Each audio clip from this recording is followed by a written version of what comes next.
Los hermanos Gashi vendrán por nosotros, ¿no?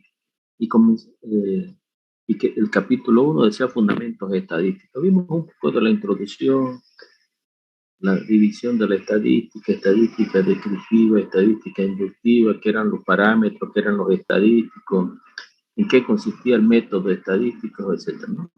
Y nos quedamos en los tipos de datos.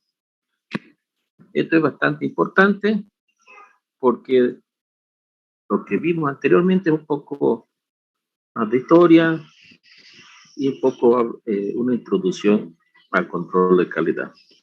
Lo que sí nosotros vamos a utilizar tenemos que conocer los tipos de datos estadísticos. Todos ellos los utilizamos. Ahora, en control de calidad más utilizamos valores numéricos, pero existen situaciones, por decirle, donde se tiene que realizar una inspección del pintado de una movilidad, por decirlo. De esa manera nosotros es muy difícil que podamos expresar los números. Entonces tenemos que buscar otra forma de expresarlo. Eso ya va a ser mediante unidades cualitativas. Cuando no es en número, resulta un poco complicado porque ingresa mucho la subjetividad. Uno puede decir que el color debería ser más claro, el otro más oscuro, o sea, es bastante complejo, ¿no? Es por eso que dice, siempre que se pueda, tratemos de expresar los datos en números. Ok, sea cual fuere la fuente de información, de la fuente de información estamos hablando aquí, ¿no? Fuentes de datos internos, externos, primarios y secundarios, ¿no? Esta puede estar referida a características cualitativas donde determina la cualidad. ¿A qué decimos cualidad? Por ejemplo, una persona es alta, una persona es baja, una persona de cabello rubio, otra de cabello negro. Entonces, cuando expresa alguna cualidad. Y o cuantitativas cuando la expresamos en valores numéricos. Ok, entonces estos tipos de datos que también se llaman variables y o atributos, dice, las variables también pueden ser llamados caracteres cuantitativos. Primero vamos a hablar de lo que se expresa en número. Por eso es caracteres cuantitativos. Son aquellos que pueden ser expresados mediante números. Se puede expresar el número de dos maneras. Uno, cuando contamos, nosotros queremos contar la cantidad de piezas buenas y la cantidad de piezas malas, por decirlo, ¿no? Entonces contamos las piezas buenas, decimos 20, y las malas 2. 2 entre 20 por 100, ya tenemos el porcentaje, por decirlo, ¿no? Pero también podemos expresarla en número, pero utilizando un instrumento de medida. Nosotros decimos que para que realizar un proceso, por decirle, el soplado de una botella, elaborar una botella, requiere baja humedad y una determinada temperatura. Si nosotros aumentamos la temperatura, tenemos que, nuestra máquina, tenemos que cambiar los parámetros. Y si disminuye la temperatura también, porque esto funciona mediante una resistencia, y si la temperatura del medio ambiente es diferente, imagínense ahora, por ejemplo, nosotros estamos fabricando y el día de ayer, ustedes saben que hizo calor y sin embargo hoy ya está fresco, está luminista el tiempo, dice, ¿no? Entonces, si nosotros tenemos y lo dejamos de la misma manera, entonces los productos que se fabrican hoy van a salir con defecto.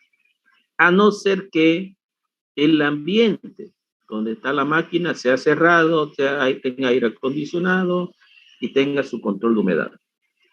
Caso contrario, no va a suceder.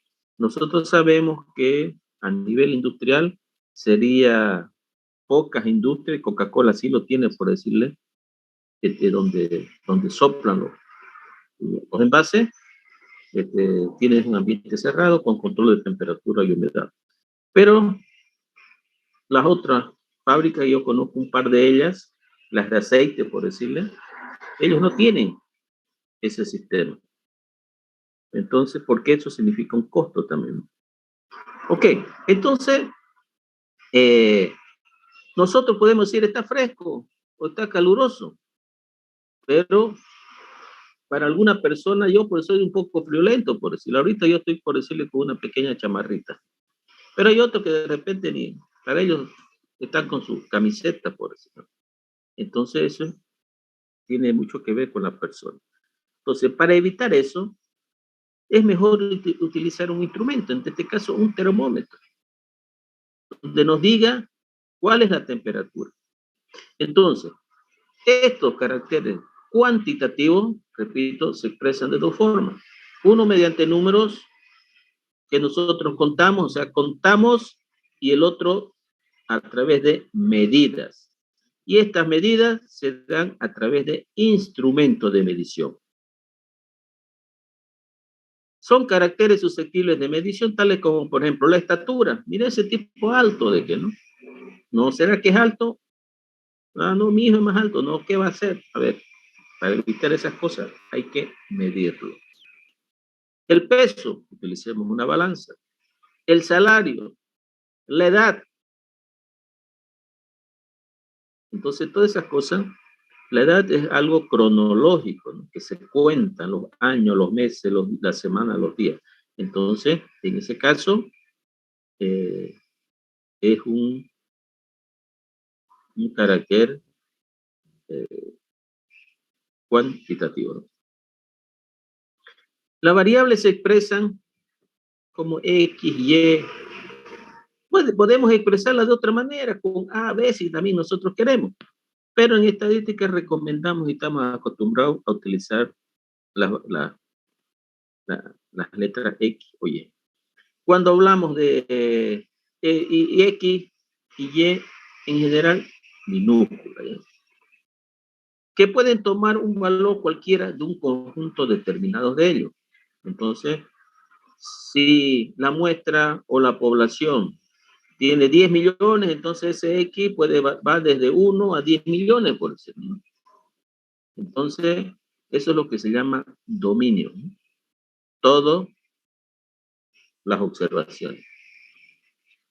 Si la variable solamente toma un solo valor, ya no, en ese caso ya no se llama variable, sino que se llama constante.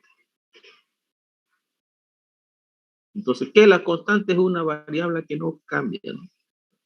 Pi, por ejemplo, el pi 3.1415.8, ¿no?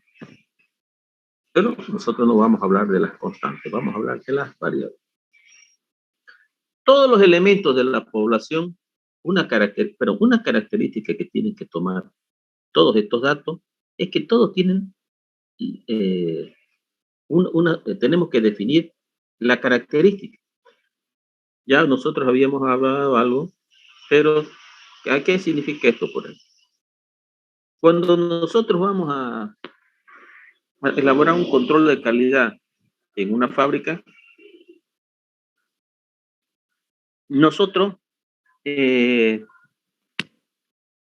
tenemos lo primero y lo más complejo es ver cuál es la característica de calidad que nosotros vamos a decidir que va a ser el control.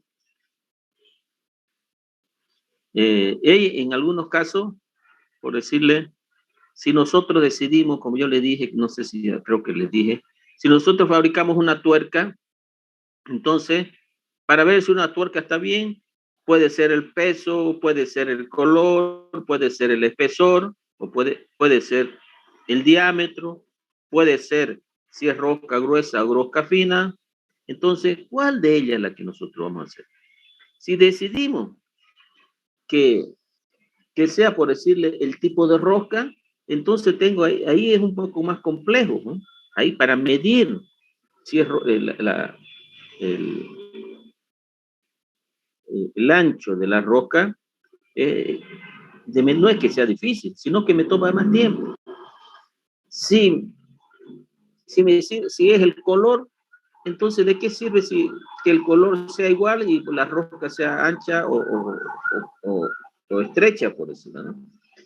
¿Para qué me sirve el peso? El peso también me podría servir, porque si el peso, yo determino que va a ser el peso, si tiene más significa que la tuerca es más grande, si tiene menos es más chica, por decirlo.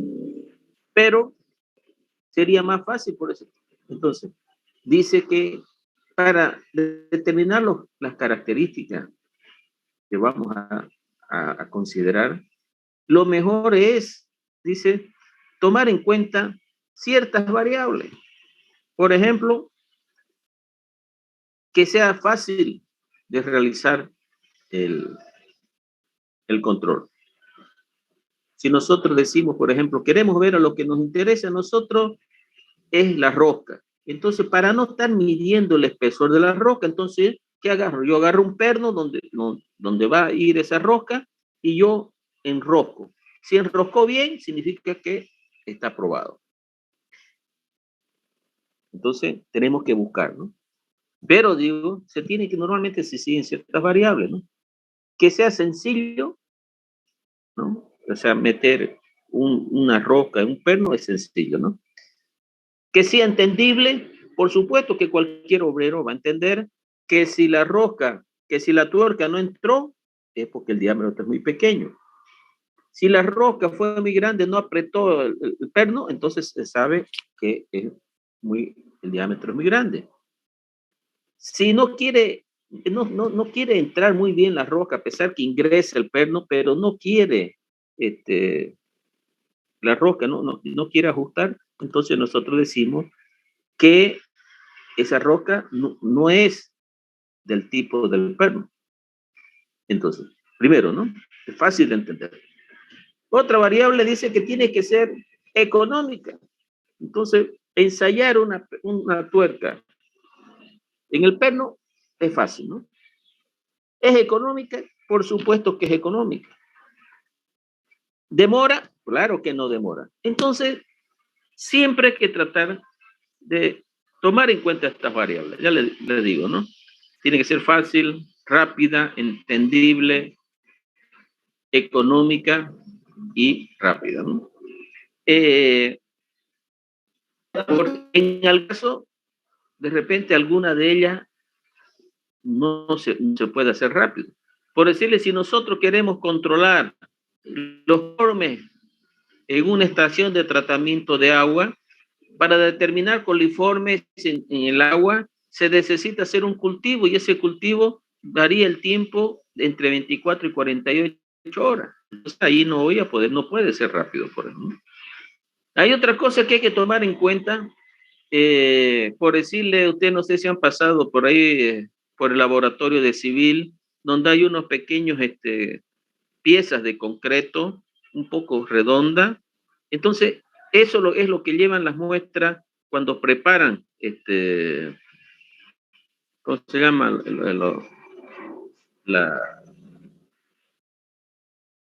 Las muestras de cemento con arena para ver el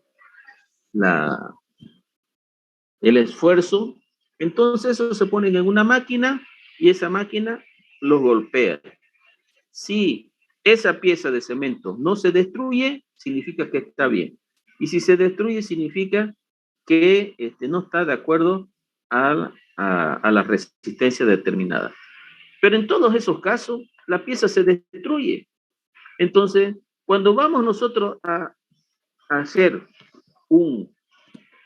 una prueba, y si siempre se destruye la muestra que vamos a analizar, entonces nosotros tenemos que ver que las muestras sean pocas, porque si no, yo estoy destruyendo las piezas que están bien.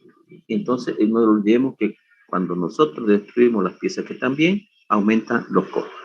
Entonces, en cada situación, en cada empresa, yo les comenté, creo que también, que yo fui tribunal de dos hay estudiantes de ingeniería química sobre una fábrica de envases, y por decirle, en una lo que controlaron era que selle bien la botella, y en el otro era que no tengan alguna,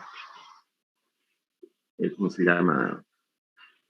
Que esté bien el envase, que no tenga alguna parte sumida, que no tenga porosidad, por decirlo, ¿no? Y los dos estaban fabricando envases. Entonces, eso se determina en cada una de las industrias, pero como les dije, tenemos que llevar en cuenta esas variables que les acabo de decir. Pero dice, como esto en general no suelen representarse con la misma intensidad, es obvio que las variables pueden tomar distintos valores. Por lo tanto, estos distintos números o medidas que toman los caracteres son los valores de la variable. Todos ellos juntos constituyen una variable. Ok, entonces los variables representamos con X, Y o Z, y todos ellos, por decirle, si estoy tomando 20 muestras, entonces va a ser X1 es una muestra, X2 la segunda, X3, y cada uno sería X4, X5 hasta XN. Y todos pueden tomar, en algunos casos, valores iguales, pero en la mayoría de las veces son diferentes. Entonces, se está midiendo, por decirle, el volumen en un envase de leche Pil. Si nosotros medimos en centímetros cúbicos, de repente uno es 954, el otro 980, el otro 1,004, entonces, pero todos dentro de un rango. Ese, dentro de un rango, y la mayor parte dentro de un valor nominal. ¿A qué llamamos valor nominal? Por decirle, si nosotros queremos ver si un envase de leche Pil de un litro es 1000 ml o 1000 centímetros cúbicos. Si la máquina está trabajando bien, si fuera ideal, todos los envases tenían que contener 1000 centímetros cúbicos. Pero no existe proceso perfecto. Todos tienen una pequeña variabilidad dentro de unos límites tolerables. Pero todos tienen que estar cerca del valor nominal. ¿Cuál es el valor nominal? 1000 centímetros cúbicos. Yo digo nominal porque yo yo digo, señores, vamos ahora a llenar los envases de 1 litro. Entonces, calibro la máquina para que sea 1 litro. Pero como no hay proceso perfecto, uno puede medir un poquito menos, otro un poquito más. Pero siempre dentro de una tolerancia. Entonces, eso, las variables, ¿no? Los atributos, también llamados caracteres cualitativos, ¿no? Las variables son los valores, y los atributos, dice, son aquellos que no son susceptibles de medir. Es decir, que no podemos expresarlo en números.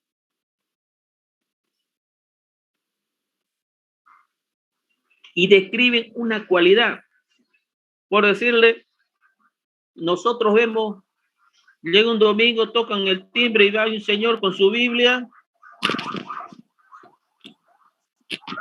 y nosotros decimos, este es un evangelista, por decirlo, ¿no? Entonces nosotros estamos describiendo, pero no estamos diciendo, decimos, es un evangelista, pero no estamos diciendo cuánto mide él, cuántas Biblias trae, solamente estamos haciendo una descripción cualitativa. Y es hombre, por decirlo, o es flaco, o está bien vestido, está bien peinado, cabello negro. Entonces estamos haciendo una descripción, y no es podemos decir flaco o alto, pero no estamos diciendo mide 1,72 o pesa 60 kilos. Estamos diciendo flaco es alto, pero no lo expresamos en números.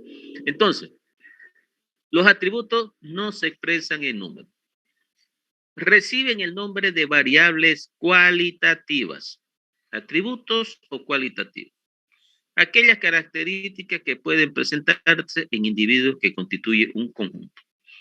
La forma de expresar los atributos es mediante palabras, o también decimos, la expresamos o podemos describirla mediante los sentidos, porque nosotros con la vista vemos si es alto o es flaco, por decirlo, ¿no? Si nosotros le preguntamos, ¿qué estás estudiando? Ah, ingeniería de control de procesos. Ah, ya, entonces, si nosotros decimos a esa persona, la voz de esa persona es grave, es alta, es baja, entonces mediante nuestros oídos, ¿no? Entonces, se describe mediante los sentidos. Ahora, esto es lo que le digo, ¿no? Nosotros tenemos que ver, buscar siempre, evitar que sea a través de los sentidos. Yo le decía el tema de la pintura, por decir, ¿no? Se pintó una pieza y el control de calidad, por decirle, o estamos pintando una casa y queremos saber si quedó bien. Entonces va una persona, dice, no, que era más oscuro, la otra dice, no, que es más claro. Entonces, para evitar eso, nosotros tenemos que, dice, evitar que utilizar nuestros sentidos. Pero nosotros, eh, previamente, cuando nos contrata el propietario de la casa, nos dice que quiere un color amarillo, por decirle, y decidimos que vamos a tener uno, eh, un testigo para ver si es el amarillo. Entonces, cuando vemos, nosotros acercamos a la pared con ese pedacito de plástico de ese color y nosotros comparamos si está con ese color o se aleja mucho de ese color. Entonces, evitemos a través directamente de nuestro sentido de saber o de describir si está bien o está mal, ¿no? El sexo, nacionalidad, por decirlo, ¿no? Grado de instrucción, si está en colegio o está en la universidad, por decirlo, ¿no? Si es soltero, es casado, viudo, divorciado, si tiene dos cortejas o uno, por decirlo, ¿no? La mentira, eso ya es por, estamos ya describiendo por números, no se puede. Puede notar que los atributos no se presentan en la misma forma en todos los elementos. Claro, porque si decimos nosotros el grado de instrucción o el grado de educación, uno es secundario, otro es universitario. Pero si nosotros decimos el estado civil, soltero, casado, entonces se expresan de diferente manera. En cambio, las variables cuantitativas, todos las expresamos en números. Estas distintas formas en que se presentan los atributos también reciben el nombre de modalidades. Una variable es una característica de la población que se va a investigar. Y se dice variable porque toma diferentes valores. Entonces, cuando nosotros vamos a realizar una investigación, lo primero que tenemos que definir es la variable y cuál es la forma en que vamos a expresarla. Entonces, las variables, cuando hablamos de variables, estamos hablando de variables cuantitativas, ¿no? Las variables, aquí bueno, vamos a comenzar con las cualitativas. Las variables cualitativas, o también llamadas atributos, no se pueden medir numéricamente y se clasifican en nominales y ordinales. Las variables cuantitativas nominales, como su nombre dice, solamente nominamos. Yo estoy viendo un poquito rápido porque esto ya lo vieron ustedes en estadística. Dice, son aquellas que establecen la distinción de los elementos en categoría, sin implicar el orden. Y no son numéricas. Por ejemplo, nosotros, el grado de estudio. Decimos, le hacemos una encuesta, decimos, vos estudias en primaria, secundaria, ellos nos dicen universitario, el otro nos dice básica, etcétera, etcétera. Y nosotros podemos hacer un cuadro con esa manera o un gráfico de esa manera, ¿no? O por decirle, nosotros decimos de la religión. Hacemos una encuesta de qué religión soy católico, el otro protestante, el otro testigo de Jehová, el otro lo que sea, ¿no? Y solamente estamos nominando, no estamos diciendo aunque la otra se llama ordinal, aunque alguna de ellas también podríamos hacerlo de manera ordinal. Por decirle, la religión que profesan. Entonces encuestamos y nos dice católico, testigo de Jehová, etc., ¿no? Y solamente nos hace una descripción. Eso es variables cualitativas nominales. Ahora, las variables cualitativas ordinales son aquellas que se agrupan, dicen, y se ordenan de alguna manera para facilitar su comparación. Entonces, yo le decía, si nosotros decimos, vamos a ordenar de menor a mayor los fieles que profesan alguna religión. Entonces, nosotros utilizamos la variable cualitativa nominal solamente para nominal. Pero después nosotros decidimos utilizar el ordinal. Entonces, primero, ¿cuál es la que tiene menos adeptos? Y vamos agrupándolo de acuerdo a la cantidad de adeptos. Entonces ahí ya la podemos ordenar. Por decirle, nosotros podemos describir a los estudiantes de la materia de control de calidad.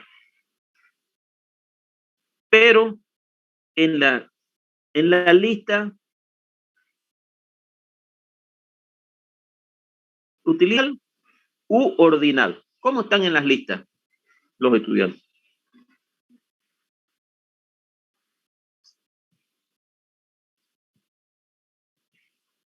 Le estoy preguntando, ¿cómo están en las listas? ¿Perdón? No escuché. Ordinales. Ordinales. ¿Por qué? Ordinales, ingeniero. Yo sé, pero ¿por qué le digo?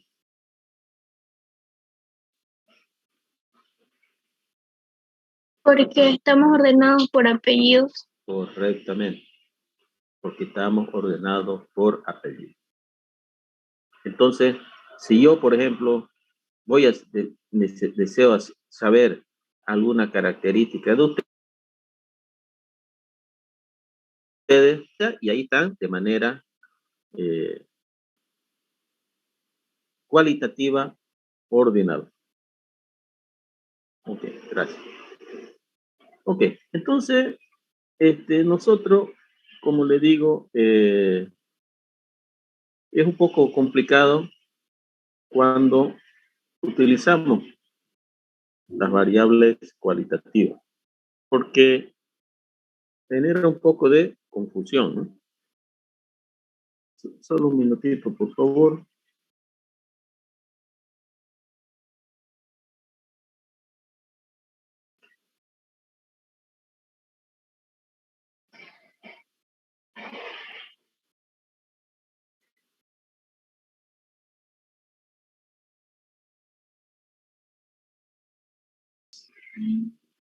Nosotros tenemos que evitar utilizarlas en control de calidad. Pero si en algunos casos no se puede, bueno, tenemos que utilizarlas. Variables cuantitativas. Estas variables cuantitativas es la que más la utilizamos para describir nuestras variables. Dice, se llaman así cuando la variable está asociada a una característica cuantitativa. Es decir, estas surgen cuando se pueden establecer cuánta, qué cantidad posee una determinada, cuánto mide, por ejemplo, ¿no? O qué cantidad de piezas hay, o cuál fue el peso, o cuánto midió, etcétera, ¿no? Tienen valor numérico, edad, precio de un producto, ingresos, temperatura, pH, ¿no? Y se clasifican en discretas y continuas. Las variables discretas son aquellas que solamente utilizan números enteros. No se pueden expresar. Uno decimos, ¿cuántos hijos tenés? 2,5. ¿Cómo que 2,5? Es que el último me salió petizo, por ejemplo, ¿no? 1, 2 o 3. O 2, pero no 2,5. Se están fabricando algunas piezas y te dicen, ¿cuántas piezas salieron malas? 14,5. ¿Cómo que 14? O salieron 14 o salieron 15. Pero no hay decimal. Mientras que las variables continuas son aquellas que sí se expresan con valores decimales. Ahora, yo quiero hacerle, por ejemplo, yo le voy a preguntar, a ver, aquí va a estar, a ver, le vamos a preguntar a un hombre, porque a las mujeres no les gusta que le pregunten la edad. José Carlos Escalera. ¿Está José Carlos?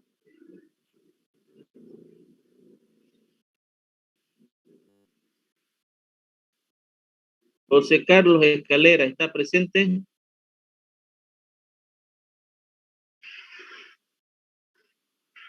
Dice, está Sí, acá. ingeniero. ¿Ah? Ingeniero. Sí. ¿Está presente? Sí. Ya. Yo te voy a preguntar, si vos querés me mentir. ¿Cuántos años tenés? 21, ingeniero. Ya. Ahora, esa es una variable discreta o continua. Vos tenés 21 años de eso.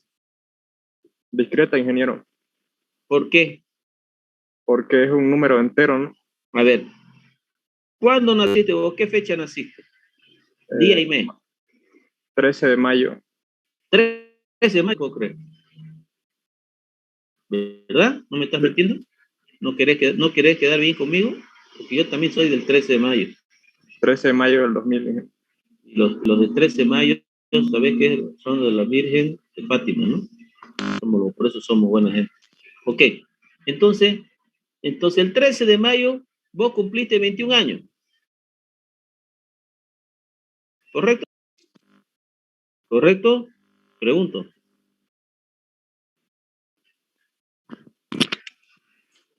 José Carlos, el 13 de mayo cumpliste 21 años. Sí. Pero ahora estamos en 15 de octubre. Entonces ya vos no tenés 21 años. Tenés 21 años, algunos meses, algunas semanas y algunos días. Entonces no es entero. Es más, los 21 años ya vos estás yendo para los 22, los 21 años ya los viviste ya vos. Cuando el 13 de mayo del 2021, vos viviste 21 años. A partir de ahí ya vos pasaste y ya estás yendo a los 22. Entonces, vos decís 21 años, pero no es discreta, sino es continua. ¿Por qué? Porque las fechas es un calendario académico, un calendario, ¿no? Es un calendario. Y ese calendario cada día va pasando, es cronológico. Entonces, el 13 de mayo vos cumpliste 21, pero después de esos 21 ya tenés algunos meses, algunas semanas y algunos días y algunas horas. Entonces, la edad, a pesar que nosotros decimos, tengo 21 años, pero la edad es una variable continua. Entonces, no porque le digan 21, yo voy a decir que es discreta, sino que tenemos que analizar de dónde se origina esta variable. Si yo le digo, por ejemplo, a Daniela Durán, ¿cuánto pesa, por decirlo? Miéntame si quiere, Daniela.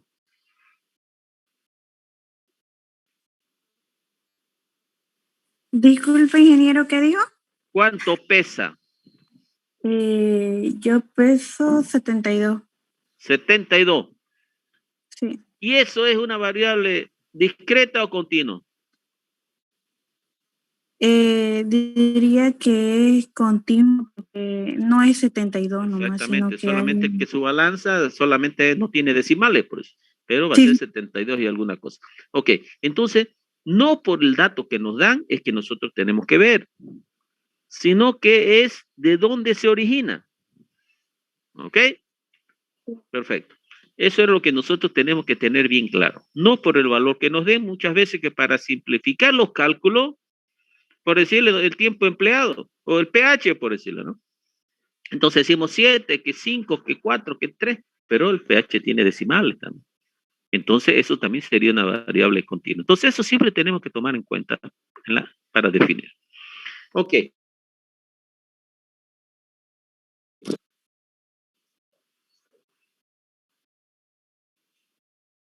Existen básicamente dos clases de muestras. Las muestras no probabilísticas y las muestras probabilísticas.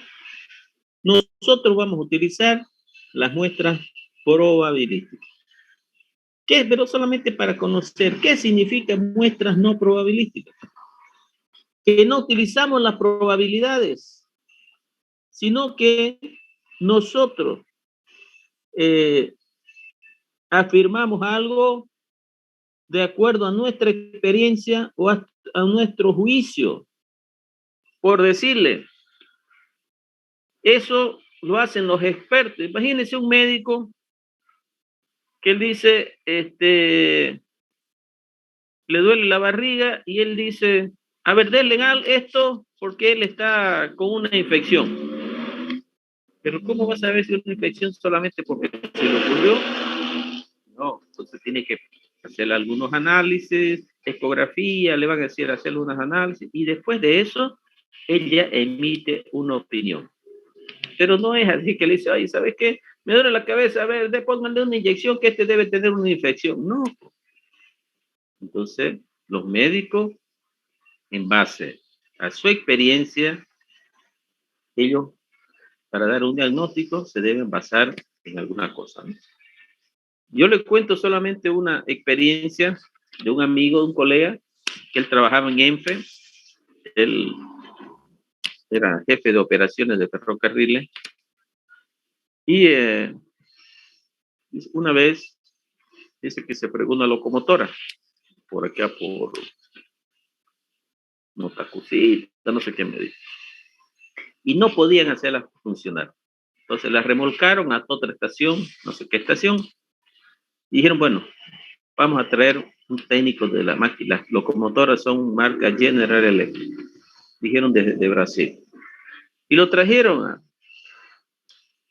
al técnico de Brasil y él llegó acá, fueron, lo recogieron del aeropuerto Viru y de ahí nomás directamente allá a esa estación por Montacusita, no sé qué.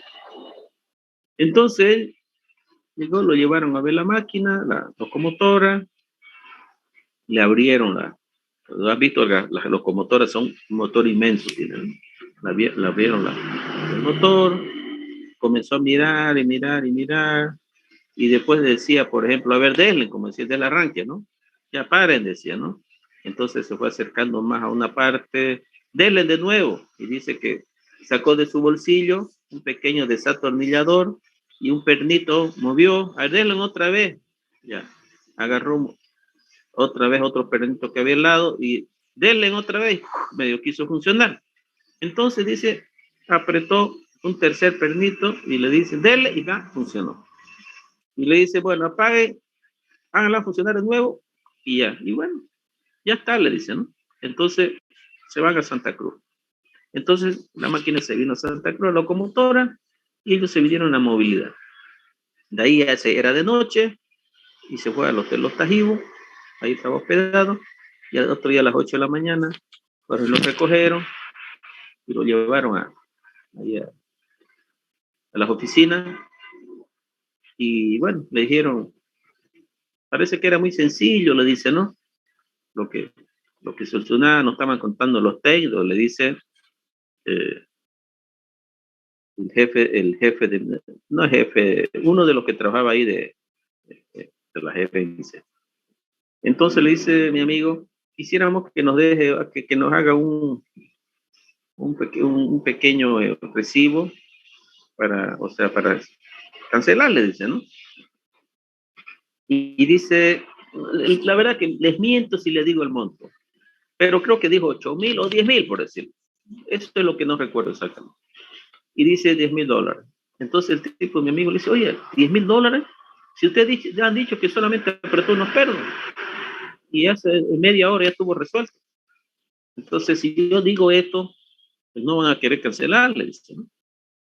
Entonces él dice, por decirle, 8 de la mañana, salí de mi casa al aeropuerto de San Paulo, 1 hora y media. Entonces, $90, $60 el costo por ir al aeropuerto. Tomó el avión, llegó a Santa Cruz 3 horas, dice, ¿no? Por ejemplo, $100 la hora por 3 horas son 300. De Virubiru hasta la estación, 8 horas a $150, tanto, ¿no? Y después decía, y todo eso se hizo como $3,000, ¿no? Y después le dice, $10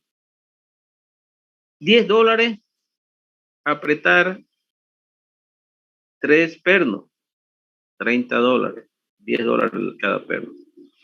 Y $6,590 saber qué perno apretar. Y ahí está. Entonces, ustedes han visto el tamaño que son de esas máquinas, esas locomotoras, de esos motores. Y entonces, y apretar 3 pernos y saber cuáles son esos pernos, entonces es un experto ese tipo.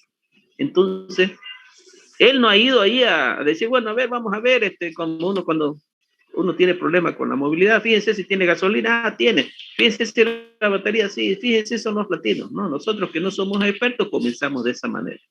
Entonces, ahí sí estamos utilizando las probabilidades. Cuando no funciona puede ser que no tenga, mirámosle la gasolina. Fijémonos la batería. Fijémonos. Entonces, esa es probabilidad. Pero los expertos no usan probabilidad. Ok, lo que sí nosotros vamos a utilizar son las muestras. Todos los elementos de la población tienen la oportunidad de ser escogidos en la muestra. Entonces, cuando nosotros vamos a ir a tomar las muestras, no es que hay uno que es tan fácil de recolectar y otros tan más difícil, otros están más lejos, otros están un poco difíciles de recoger, no. Todos tienen la misma probabilidad. Cuando se van a hacer algunas encuestas para ver las elecciones, por decirles, nacionales, es fácil hacer una encuesta aquí en la ciudad, pero hacer encuestas, por decirles, en el campo es muy difícil. Pero también se tiene que llegar a hacer las encuestas allá. Entonces se tiene que elaborar un sistema para que todos puedan ser tomados en cuenta. Los datos estadísticos se obtienen mediante un proceso que comprende la observación directa o medición de variables, dependiendo, ¿no? Si es observación directa, si es cualitativa, y medición, si es variables cuantitativas. Actualmente existen diversas formas de muestrear, pero previo a la descripción de cada una de ellas, necesitamos tener claro las definiciones básicas.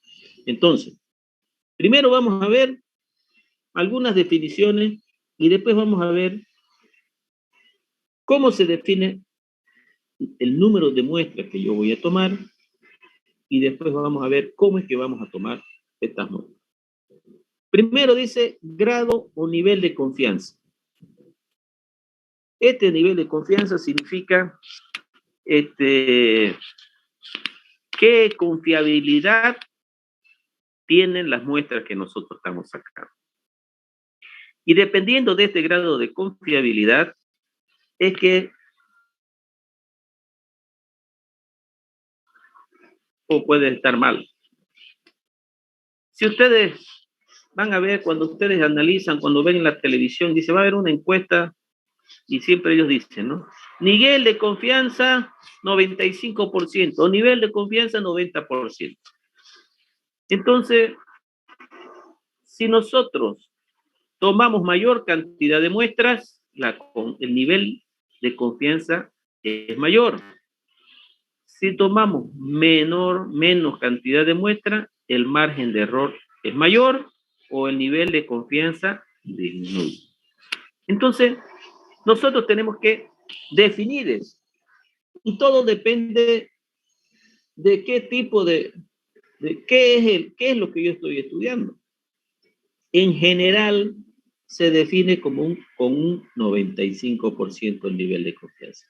Y cuando el nivel de confianza decimos que es de 95%, el Z es 1,96. ¿Qué es el Z? Nosotros tenemos, esta es la fórmula para calcular el tamaño de las muestras. ¿Cuántas muestras nosotros vamos a tomar de ese proceso?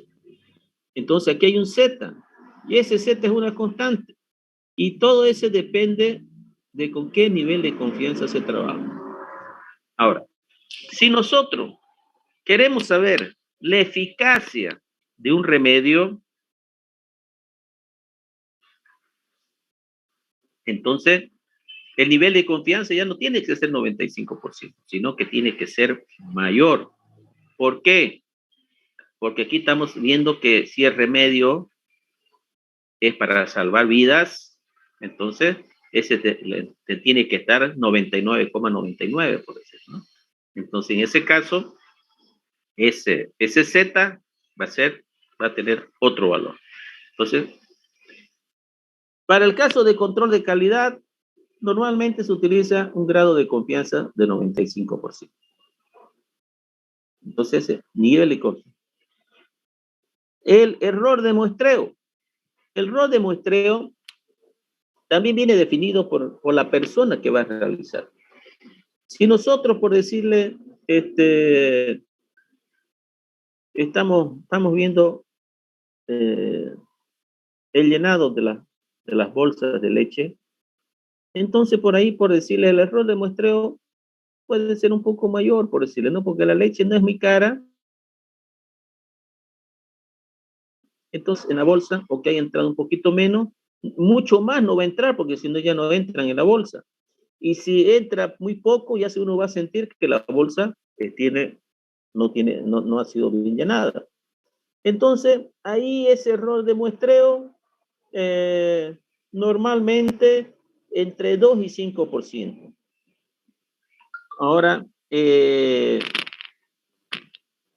si nosotros vamos a ver sobre un dispositivo electrónico, por decirle, entonces ahí sí nosotros el error de muestreo tiene que ser muy bajo.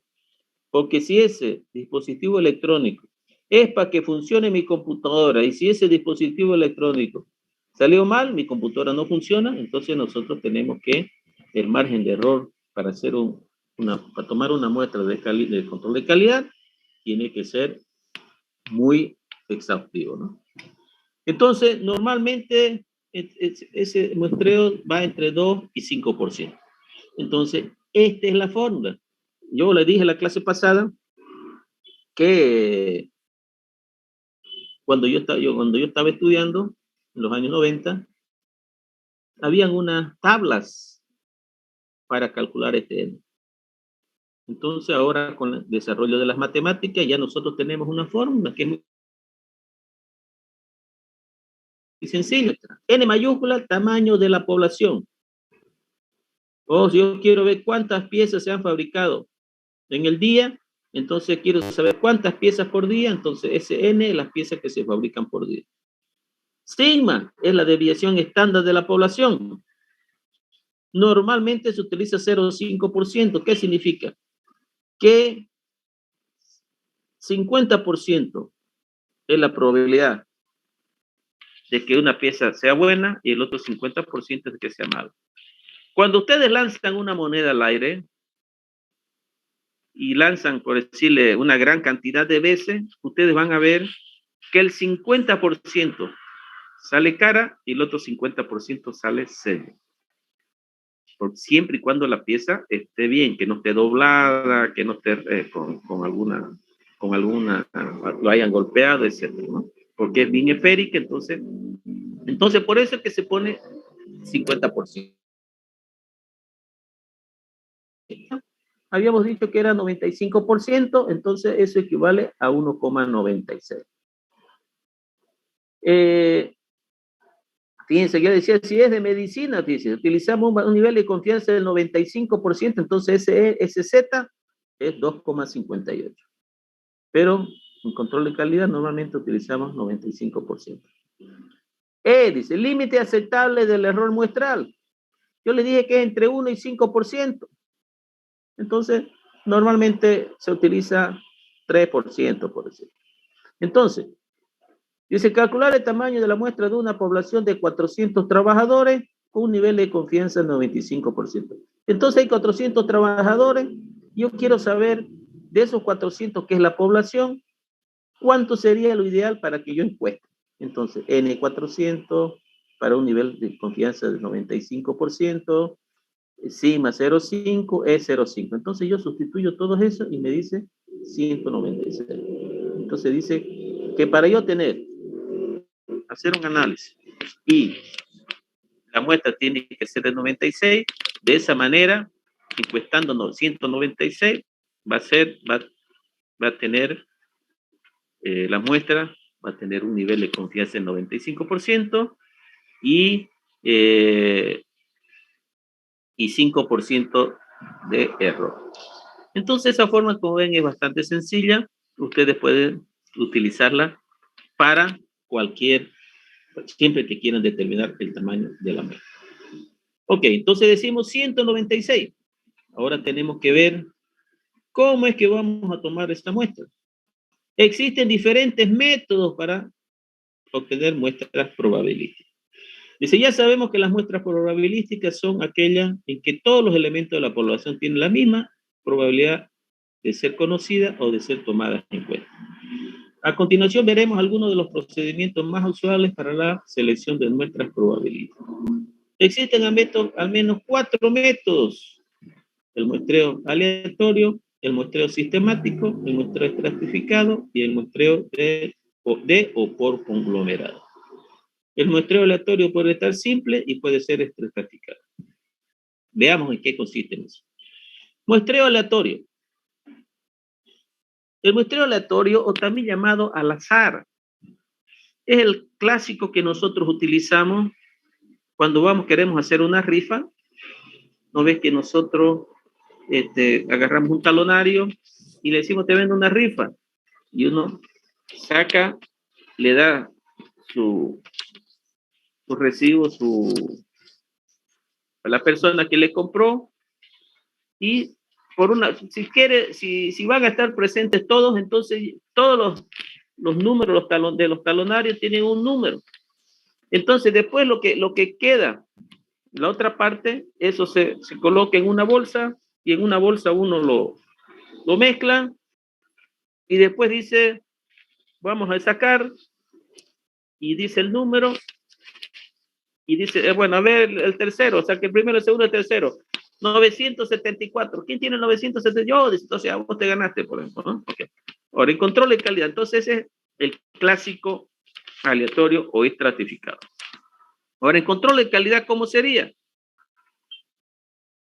Por decirle,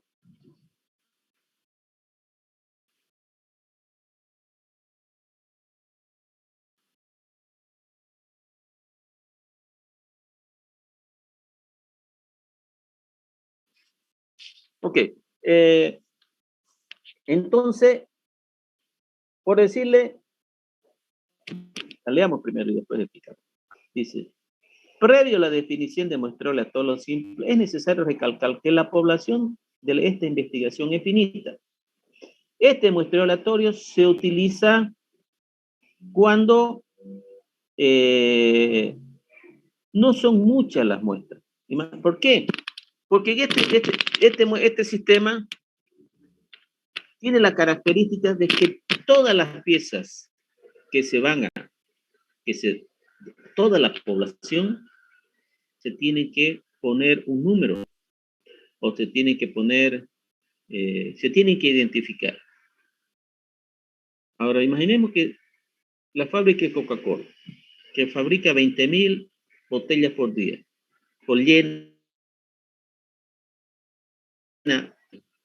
y a las 20,000, yo tengo que ir poniendo 1, 2, 3, 4, 5, 6, 7, hasta 20,000, y tengo que tener 20.000 números y colocarlo en una urna, en una bolsa, y yo digo, voy a sacar 2.000, entonces saco la primera, dice, seleccionen esta. Entonces, imagínense el tiempo que voy a perder y la dificultad que va a ser.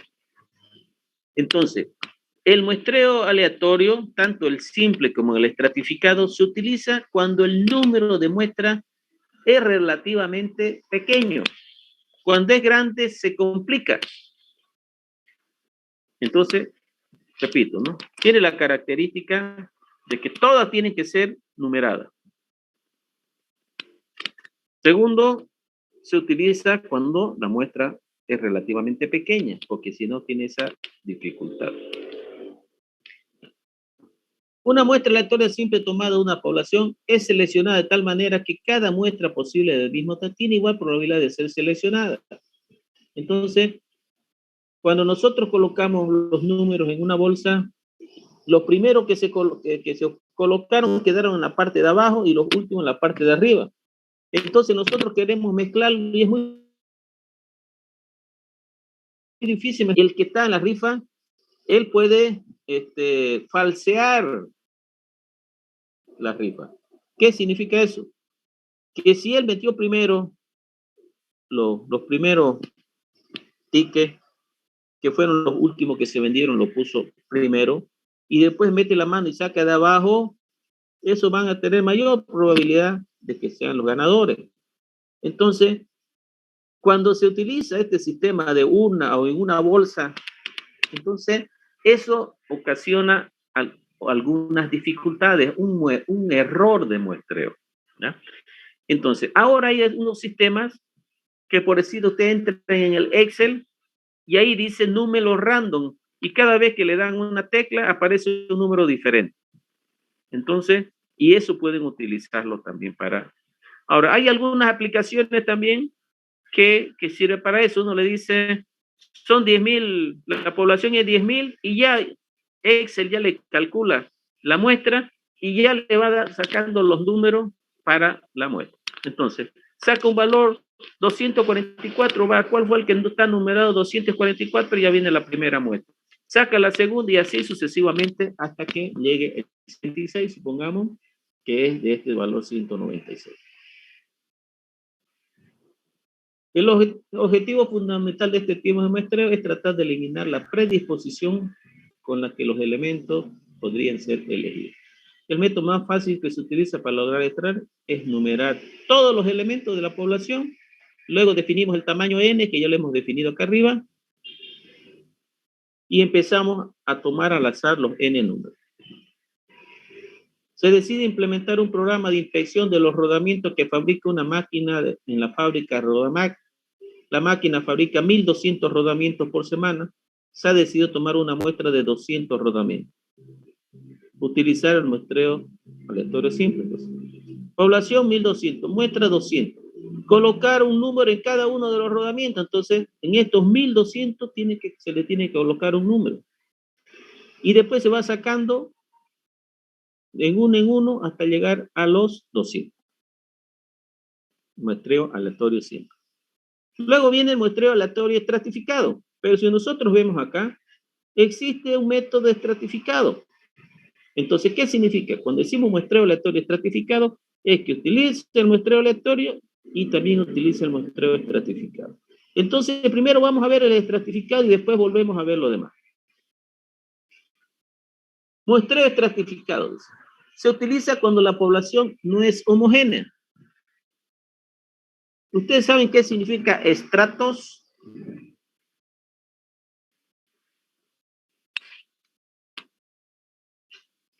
¿Saben?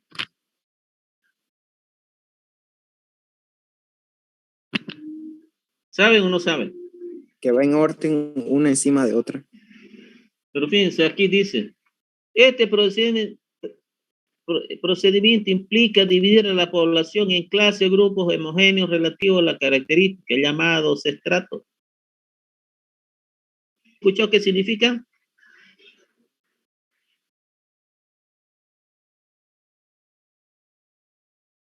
¿Han escuchado estratos sociales?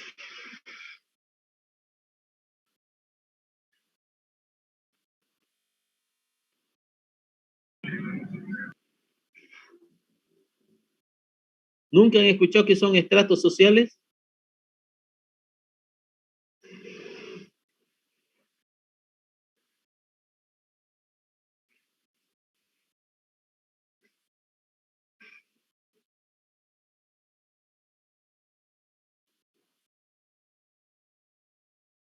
Claro, dice la clase social de los pobres, los ricos, la clase media, esos son grupos sociales o estratos. Es un determinado grupo que tiene una cierta que tienen características similares. Entonces, nosotros, si nosotros vamos a tomar, va a haber una encuesta por eso.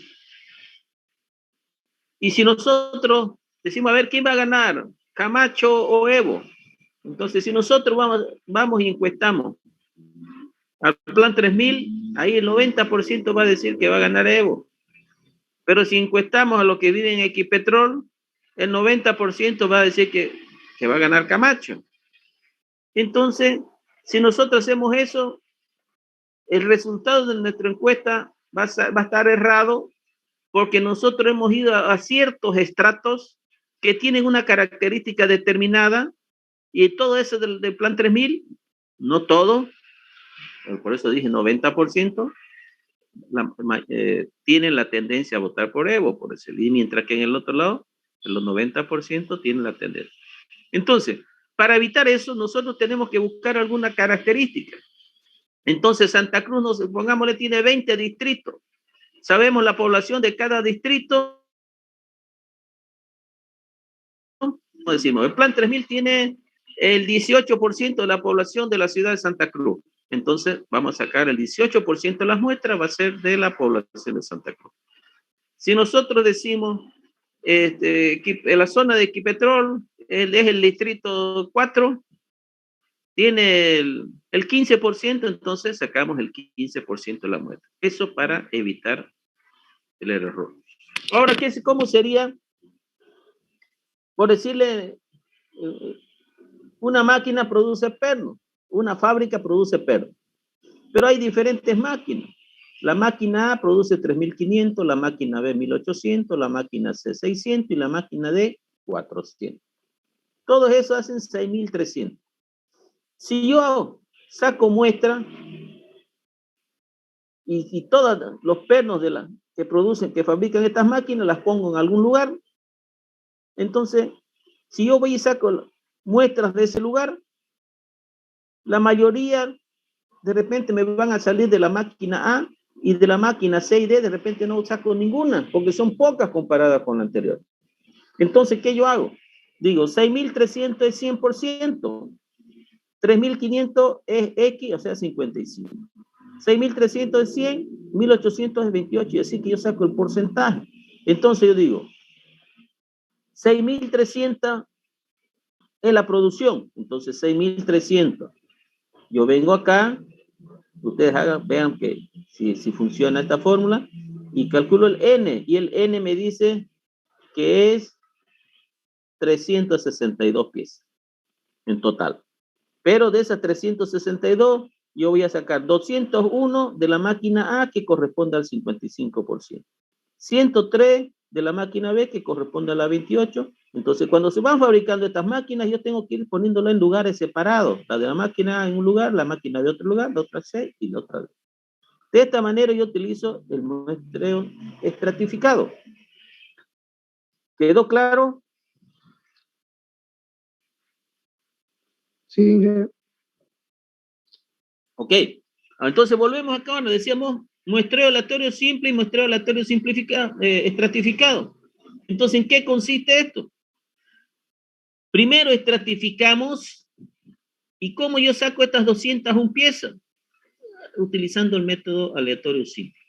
Pero primero estratifiqué y digo, de la máquina A tengo que sacar 201 piezas, entonces numeremos todas de la máquina A y vamos sacando así a través de un bolito y vamos sacando. Normalmente esto se utiliza cuando nosotros tenemos una situación de este tipo, por diferentes máquinas, o nosotros compramos una materia prima y son diferentes, tenemos diferentes proveedores. Entonces no los mezclemos primero los proveedores, sino que primero separémoslo y hagamos el control de calidad por separado. Ok. Veamos ahora el siguiente sistema. Muestreo sistemático. El muestreo sistemático es el más recomendable. Y se utiliza y funciona muy bien cuando la producción es en serie. Entonces, a medida que se van fabricando, se van tomando las muestras y dice sistemático. Hay diferentes maneras, cada fábrica, cada empresa tiene su sistema de tomar esas muestras. Lo único característico es esto, calcular el número K. ¿Qué es el número K? Es dividir el número de piezas fabricadas en un día entre N. ¿Cómo calculé este N minúscula? A través de la fórmula, porque esa es la muestra. Entonces, ahora vamos a ver, ¿no? Este procedimiento, a medida que se van fabricando, se van tomando las muestras, cuando es en serie. Pero cuando no es en serie, nosotros las piezas que se van fabricando, tenemos que ir almacenándola, pero en ese orden cronológico, porque si no, después yo no voy a saber si una pieza, si varias piezas salieron falladas, entonces yo quiero saber en qué horario pasó eso. Pero si yo las mezclo, no voy a saber en qué horario. Entonces siempre tiene que tener se tienen que guardar o acomodar de acuerdo al horario que se ha fabricado. En este procedimiento se selecciona una muestra tomando cada KS unidad. Ese K es la KS unidad de la población. Una vez que todas las unidades de muestreo están numeradas. Entonces, cuando no es en serie, o sea, cuando no se van produciendo en serie, entonces tengo que numerarlas todas así como el método al azar. O, por decirle, yo quiero, es como decir, ¿no?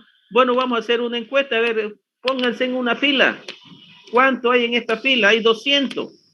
Y yo calculo 200, para 200 voy a sacar 20 muestras. Entonces, 200 entre 20 es 10. Entonces yo digo, el primero de la fila, venga. Y después cuento 2, 3, 4, 5, 6, 7, 8, 9, 10. El número 11, venga. Después el número 22 después y así. Entonces este es el factor que yo voy sumando para que se vayan sacando las otras muestras. Se acercan las Navidades y cierta empresa de panetones cree que no va a poder entregar todos los pedidos a tiempo, a no ser que aumente la plantilla, pero la gente, ¿no? La empresa dispone de un listado ordenado alfabéticamente de 20 personas con las mismas características que ya habían venido a hacer una entrevista, pero contrataron algunas y estas otras quedaron el file y todas esas cosas. Puesto que el tiempo apremia, ya no es posible otra vez de entrevistar. Entonces deciden, vamos a ver con las que estuvieron antes. Entonces, tenemos que elegir 5 personas. Entonces, 20 que son los que están ahí, dividido entre 5, 4. Entonces, ¿qué hago yo? Viene el primero y después, o si no digo el primero, más 4, el 5. O si no digo, no voy a comenzar con el primero, voy a comenzar con el segundo entonces, ¿no? El segundo lo selecciono. Y 2 más 4, ese 4, fíjense, es el K. Entonces digo el 6. Después, 6 más 4, 10, el número 10 de la lista que lo voy a dar.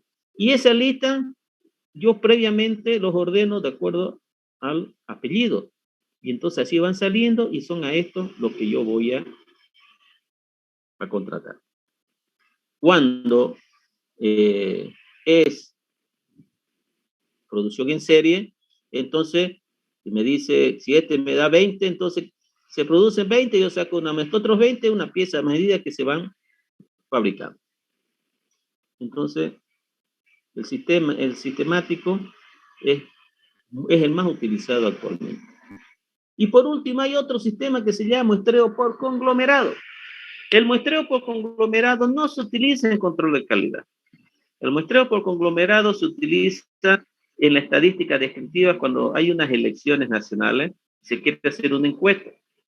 Entonces, decimos, vamos a encuestar 2.000 personas. Pero si nosotros, ¿cómo vamos a hacer? ¿Cuál? Entonces, tenemos que mostrar una parte de Cobija, otra parte de Tarija. O sea, tenemos que dividirlo eso en grupos o estratos, como dijimos anteriormente, ¿no? Entonces, decimos, la población son 11 millones y nosotros queremos, calculamos el N me va a dar 2.300, por ejemplo. Entonces, 2.300 nosotros decimos, ¿qué porcentaje de la población en Santa Cruz? 30%. Entonces, de ese 2.300, 30% se va a encuestar de Santa Cruz. Entonces, este muestreo por conglomerado no se utiliza en control de calidad. Ok, entonces, hemos hecho una breve introducción a la parte teórica. La próxima clase, ustedes agarren su cuaderno o su libro texto de estadística y vamos a hacer un ejercicio utilizando la tabla de frecuencia para calcular algunos parámetros y tomar algunas decisiones, ¿no? Hacer un análisis estadístico. ¿Alguna duda, alguna consulta?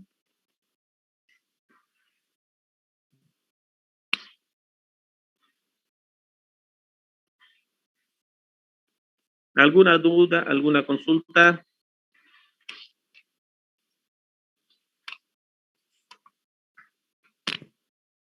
Nadie habla, ¿no? Bueno, yo solamente espero que estén prestando atención, pues, ¿no? Porque de aquí no olvidemos que en el examen hay una parte teórica y otra parte escrita, y de todo esto que estoy hablando, que le estoy mostrando, siempre salen las preguntas teóricas, ¿no? Ok, entonces no olviden, el próximo miércoles, agarren su cuaderno con los de estadística.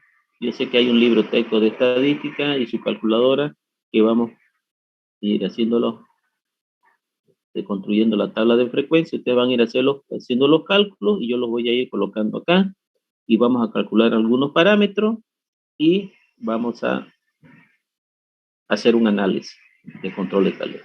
¿Cómo es que aplicamos la estadística al control de calidad de manera práctica? ¿Ok? ¿Está bien? ¿Correcto? ¿Alguna duda? Repito, ¿hay alguna duda? Bueno, entonces, nos vemos el próximo miércoles entonces. Hasta luego, se cuidan. Hasta luego, ingeniero. ingeniero. Hasta luego, ingeniero. Recién despertaron, ¿no? Hasta luego.